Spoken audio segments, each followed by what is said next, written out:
পশ্চিমা বিশ্বের দিকে তাকালে আজ আমরা দেখতে পাই এক বিস্ময়কর দৃশ্য, যেখানে আকাশপথে প্রতিনিয়ত উড়ে চলছে হাজারো যুদ্ধবিমান ও যাত্রীবাহী বিমান। বিশাল বিশাল কলকারখানাগুলো দিনরাত অবিরাম গতিতে চলছে এবং তাদের ইন্টারনেট ও প্রযুক্তির কোনো শাখাই এক মুহূর্তের জন্য থমকে দাঁড়াচ্ছে না। আর এর পেছনের মূল কারণ হল তাদের মাটির নিচে সংরক্ষিত বিপুল পরিমাণ তেলের মজুদ, যা তারা আগামী বহু দশকের জন্য সঞ্চয় করে রেখেছে। আলোচনার এই গভীর ও চিন্তামূলক অংশে প্রবেশের ঠিক আগে আপনাদের বিনীতভাবে স্মরণ করিয়ে দিতে চাই, বিশুদ্ধ ও বস্তুনিষ্ঠ ইসলামিক ইতিহাস এবং জীবন ঘনিষ্ঠ দিনী আলোচনার জন্য নিয়মিত ভিজিট করুন আমাদের ওয়েবসাইট www.umakonth.com এবং ইসলামের সুমহান বার্তা সবার আগে পেতে যুক্ত থাকুন আমাদের ফেসবুক পেজ ও সাবস্ক্রাইব করে রাখুন আমাদের ইউটিউব চ্যানেলে।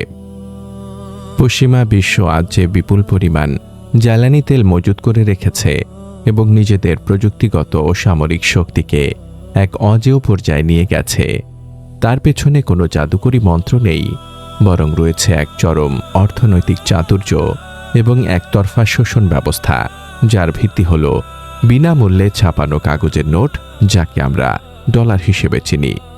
তারা নিজেদের দেশে থাকা ছাপাখানায় কেবল সামান্য কাগজ ও কালির বিনিময়ে কোটি কোটি ডলার ছাপিয়ে চলেছে এবং সেই মূল্যহীন কাগজের টুকরোর বিনিময়ে তারা মধ্যপ্রাচ্য থেকে কিনে নিচ্ছে মহামূল্যবান প্রাকৃতিক সম্পদ বা কালো সোনা খ্যাত জ্বালানি তেল, যা এক বিরাট প্রহসন ছাড়া আর কিছুই নয়।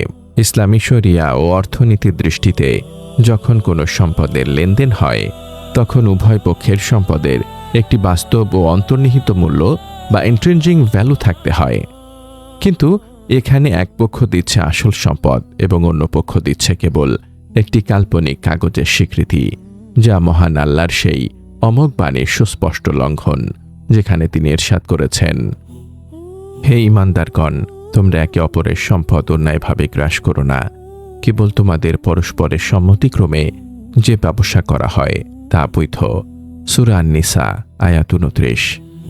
এই অন্যায় ও অসম অর্থনৈতিক ব্যবস্থা একদিনে তৈরি হয়নি, বরং এর পেছনে রয়েছে এক গভীর রাজনৈতিক ও ঐতিহাসিক প্রেক্ষাপট, যা বুঝতে হলে আমাদের ফিরে যেতে হবে গত শতাব্দীর 70-এর দশকে, যখন সৌদি আরবের তৎকালীন শাসক কিং ফয়সাল এই ভয়ানক পশ্চিমা চক্রান্তটি স্পষ্টভাবে ধরতে পেরেছিল এবং এক যুগান্তকারী ও সাহসী সিদ্ধান্ত গ্রহণ করেছিলেন।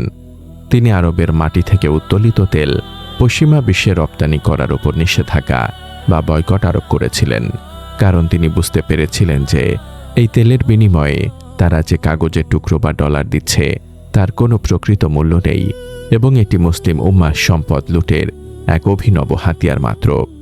একজন সত্যনিষ্ঠ ও সাহসী মুসলিম নেতার মতোই তিনি পশ্চিমা পরাশক্তির রক্তচক্ষুকে উপেক্ষা করে বলেছিলেন যে তাদের এই তেল ছাড়া হয়তো আরবের মানুষ আবারও তাঁবুতে ফিরে গিয়ে উটের দুধ ও খেজুর খেয়ে বেঁচে থাকতে পারবে, কিন্তু তেল ছাড়া পশ্চিমা বিশ্বের আধুনিক সভ্যতা মুহূর্তের মধ্যেই স্থবির হয়ে পড়বে।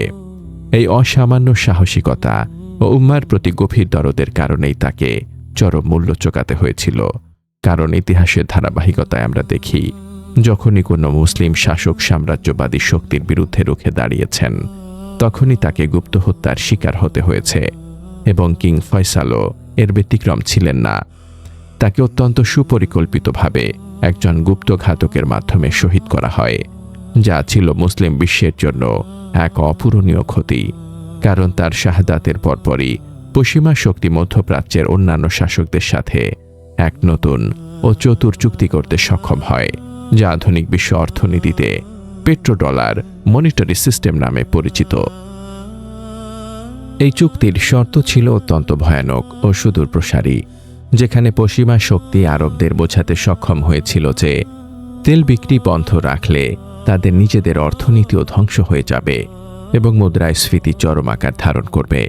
তাই তারা আরবদের নিরাপত্তা ও সুরক্ষার মিথ্যা প্রতিশ্রুতি দিয়ে শর্ত জুড়ে দেয় যে আরবরা তাদের সমস্ত তেল এখন থেকে বিক্রি করবে, তবে তা বিক্রি করতে হবে শুধুমাত্র মার্কিন ডলারে, অন্য কোনো মুদ্রায় নয়।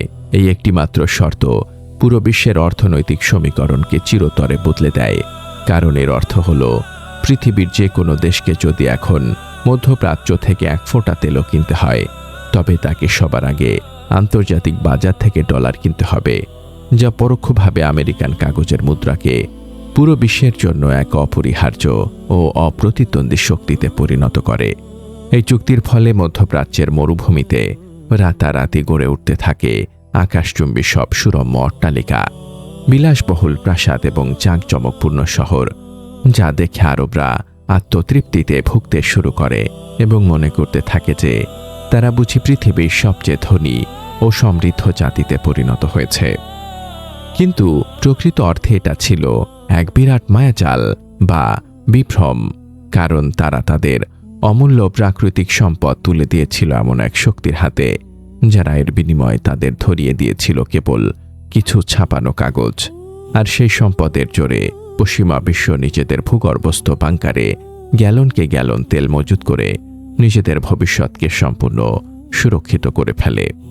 পেট্রোডলারের এই আধিপত্য বিশ্বব্যাপী এমন এক জুলুমের জন্ম দিয়েছে, যার সবচেয়ে বড় শিকার হয়েছে তৃতীয় বিশ্বের দেশগুলো এবং তাদের দুর্বল অর্থনীতি। কারণ আপনি যদি আজ বাংলাদেশ থেকে 1 কোটি টাকার একটি ব্রিফকেস নিয়ে আরবের কোনো তেল উৎপাদনকারী দেশে গিয়ে বলেন যে আপনি তেল কিনতে চান, তারা আপনাকে 1 ফোঁটা তেলও দেবে না।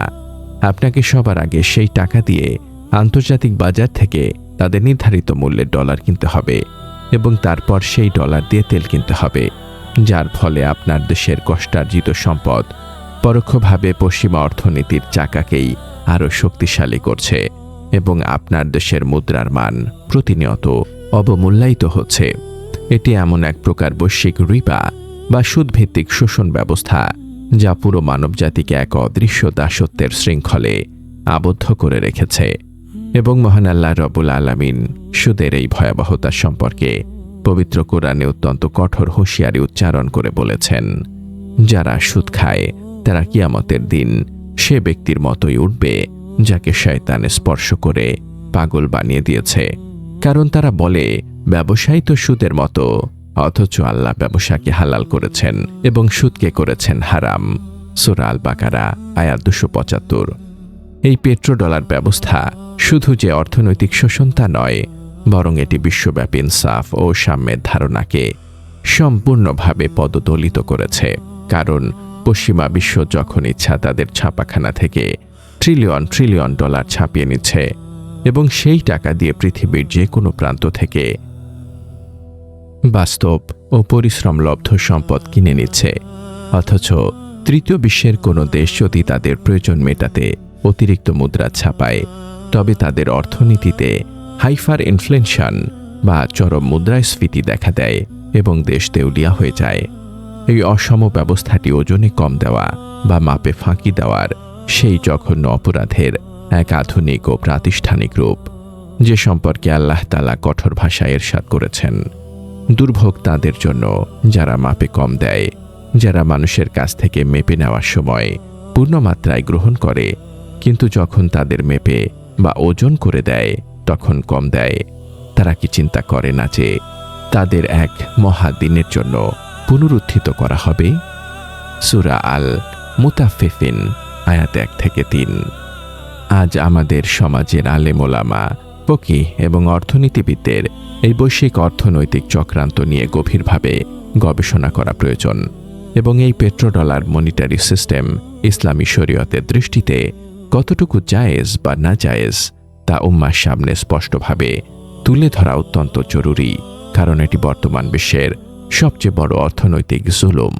আমাদের তৃতীয় বিশ্বের দেশগুলো এমনিতেই নানাবিধ সমস্যায় জর্জরিত।